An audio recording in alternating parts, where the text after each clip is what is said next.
galerinha do canal, tudo bem com vocês? Comigo tá tudo maravilhoso! Se inscreve no canal, deixa seu like, ativa todas as notificações. Temos vídeo terça e sexta, 12h30. Terça-feira, terça misteriosa e sexta é teorias da conspiração.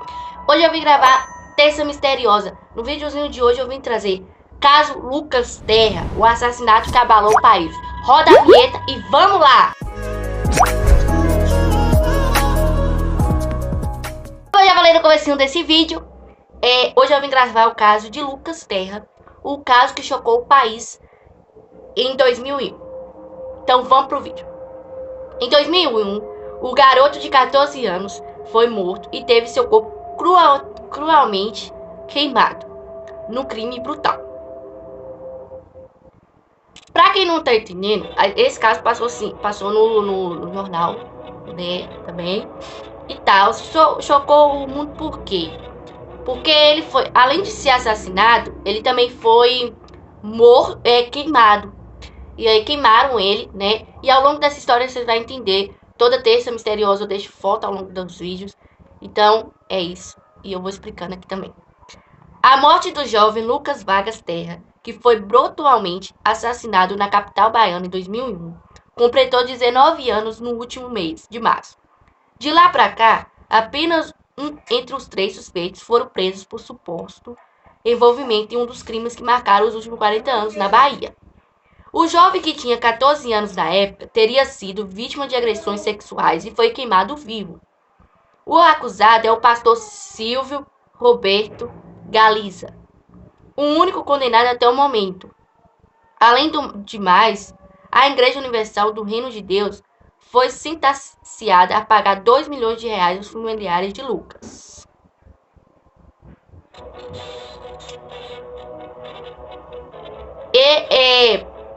Essa história, gente, passou e tem um documentário dessa história também na Netflix. Foi o quê? O pastor, ele abusou sexualmente de Lucas e depois ele matou Lucas. E aí queimou o corpo de Lucas também. E aí é um crime que, tipo, selecionou por causa de quê? Por causa que até o pastor está preso. Porém, ninguém sabe se foi somente o pastor ou teve mais gente nesse caso. É a história do desaparecimento. Na noite de 21 de março de 2001, o menino ligou de um telefone público para seu pai, Carlos Terra, avisando que estava junto de Galiza e que dormiria na igreja localizada no bairro do Rio Vermelho. Naquela noite, afinal, estava muito tarde para ele voltar sozinho para casa. No dia seguinte, o garoto não voltou para casa e durante as buscas o pastor contou versões contraditórias sobre quando foi a última vez que viu o garoto, de acordo com o promotor, que investigou o caso, Davi Galo. As buscas foram desfocadas por informações falsas. Entretanto, no dia seguinte, 23, os restos mortais de uma criança foram achados dentro de um caixote queimado que havia sido abandonado em um terreno baldio. O corpo foi encaminhado ao Instituto Médico Legal ML e o resultado do exame de DNA só foi conhecido 40 dias depois. Manchas do cabelo e partes da roupa que ficaram intactos permitiram apontar que o corpo seria o de Lucas Terra. O que foi confirmado depois por um laudo pericial da polícia. Além do mais, foi revelado que o garoto sofreu uma tentativa de asfixia, mas o grau de carbonização do jovem pediu que fosse constando uma causa de morte e se Lucas sofreu ou não uma tentativa de abuso sexual. Esse ponto levou o promotor a crer que certamente houve ato de violência sexual. Além do mais, a perícia encontrou no corpo vestígios de tecidos semelhantes aos encontros na igreja do Rio Vermelho, o que foi crucial para ligar o pastor e a igreja ao crime. O assassinato aconteceu dias antes que o jovem e seu pai imigraria para a Itália, onde sua mãe, Mário Terra, os esperavam. O pastor, por exemplo, levaram o corpo pro ML, só que por causa de muita, tipo assim, queimou muito, né, carbonizou muito o corpo, não dava para ver os vestígios. Porém, acharam um pedaço de roupa que ligava muito à igreja e ligava ao pastor, que foi na onde as polícias descobriram e tal, que foi o pastor mesmo que tinha matado o Lucas. E foi um negócio que aconteceu logo em seguida da imigratória, que o pai de Lucas iria para Itália, atrás da mãe dele, que morava lá. Aí foi na onde aconteceu o crime e aconteceu que Lucas foi assassinado. E as polícias acham que sim, ele foi vítima de abuso sexual também. E aí o pastor, que é o maior indício dessa história toda, que acha que sim, foi o pastor que matou ele, passa na televisão também esse caso. Então o pastor que matou ele mesmo. Testemunhas da brutalidade. Pessoas que conviviam com Lucas relataram que eles eram um membro ativo dentro da igreja e que Gales teria ficado obcecado pelo garoto. Em pouco tempo, o pastor teria mostrado uma atitude dominadora sobre o jovem. Silvio também se incomodava quando via seu alvo interagindo com garotas e sempre que puderam, o convidava para dormir na igreja com outros garotos. Esse ponto era desconhecido por seu pai. Após seus superiores descobrirem que Galícia dormiu com Lucas na mesma cama, enquanto os demais meninos estavam em um cômodo separado, o pastor foi transferido para outra instituição, mas isso não o impediu de continuar visitando a Universal, que o garoto frequentava. Silvio já havia sido expulso de outra comunidade e tinha ganhado o apelido de o Secretário do Diabo. As pessoas que toparam testemunhar contra o pastor começaram a ser perseguidas por outros membros da igreja. A namorada do garoto relatou que foi perseguida, expulsa e humilhada da Universal. Os jornalistas do jornal A Tarde, que cobriram o caso, também foram perseguidos a mando do bispo João Leite, que pediu que a equipe de reportagem entrevistasse membros da igreja. O pai de Lucas também foi perseguido e solicitou ajuda ao Ministério Público para ter sua integridade garantida. Protesto com condenação.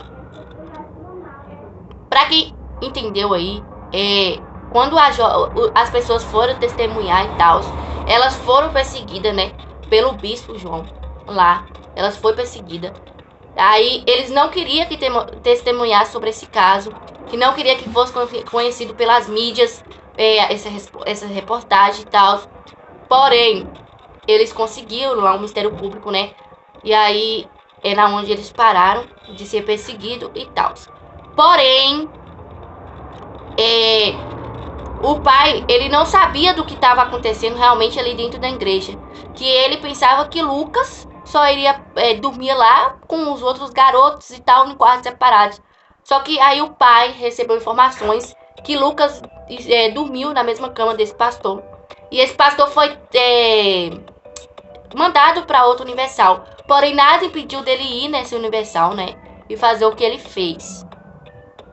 Um inquérito contra Galax só foi concluído em outubro de 2001, quando o pastor passou a ser acusado pela morte do jovem. Entretanto, ele não teve sua prisão decretada. O que só aconteceu após Carlos Terra acampar na porta do PME de Salvador. Os pais de Lucas passaram a recorrer às ONGs de defesa dos direitos humanos e também ao Ministério da Justiça. Carlos, inclusive, conseguiu entregar uma carta ao escritório da ONU na Suíça, questionando a demora no julgamento, indignado de onde viriam recursos financeiros para o advogado mais caro do Brasil defender Galas, sendo que ele morava em uma comunidade carente. Essa pressão culminou com a marcação do primeiro julgamento do pastor. Assim, no dia 9 de junho de 2004, Silvio Roberto Galax foi condenado a 23 anos e 5 meses de prisão. A pena foi reduzida para 18 anos e depois para 15, após a entrada de um recurso por parte da defesa. Com 5 testemunhas contra o pastor, o júri considerou o crime triplamente qualificado e ainda aceitou a tese de que o réu cometeu abuso sexual, matou e ateou fogo contra o corpo da vítima. Em entrevista ao Linha Direta, em 2006, o pastor alegou inocência e acusou os outros 3 membros da igreja de envolvimento no caso: o bispo Fernando Aparecido da Silva, o pastor Joel Miranda Macedo e o segurança dos dois, Luiz Cláudio.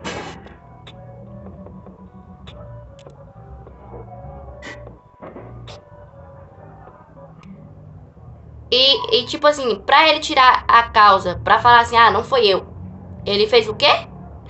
Acusou os outros membros da igreja, que era o outro pastor, que era o cara lá que andava com ele, né, pra cima e pra baixo, e acusaram outros membros da igreja. Só que aí, o que aconteceu? Ele foi preso, pegou 23 anos, depois 15, depois diminuiu a pena. Porque, como eu falo, gente, no Brasil ninguém fica preso. Porque a justiça do Brasil é muito diferente da justiça lá de fora. Entendeu? Então, aí, realmente, aconteceu isso tudo, mas cadê? O caso foi selecionado? Não foi. O pastor alegou que o menino havia fragado Joel e Fernando durante um ato sexual. E por isso foi morto. A denúncia foi aceita e, após inúmeros recursos, o CTF decidiu, em última instância, em 2019, que os pastores da Igreja Universal irão à júri popular. Eles irão pra júri popular, né? Mas o caso é que nem eu falo pra vocês. O caso foi selecionado? Não foi. Por que não foi selecionado ainda? Porque, gente, se aconteceu isso tudo o que aconteceu, o pastor foi preso, pegou pena pequena e tal, e ele ainda defendeu ele, falando que não foi ele que fez, mas o juiz deu como sim abuso sexual e depois tentativa de homicídio, que queimou o corpo do garoto, né? E aí, essa história é muito bruta e cruel. A crueldade da pessoa fazer isso com uma criança, entendeu? Caso Lucas Terras tem na Netflix, como eu já falei, o documentário. E vocês podem ir lá pesquisar pra vocês verem. Ou se não, eu vou deixar o link aqui na descrição de vocês, tá bom? Essa foi a historinha de hoje. Espero que vocês tenham gostado desse vídeo. Deixem nos comentários o que vocês acharam. Se inscrevam no canal, deixe seu like, compartilhe esse vídeo com todo mundo pra gente bater 300 inscritos. Estamos quase lá. Temos vídeo terça e sexta, 12h30. Terça misteriosa, sexta conspiratória. Não fica de fora desses vídeos que estão todos maravilhosos. Um beijão, fica todos com Deus. Eu amo todos vocês.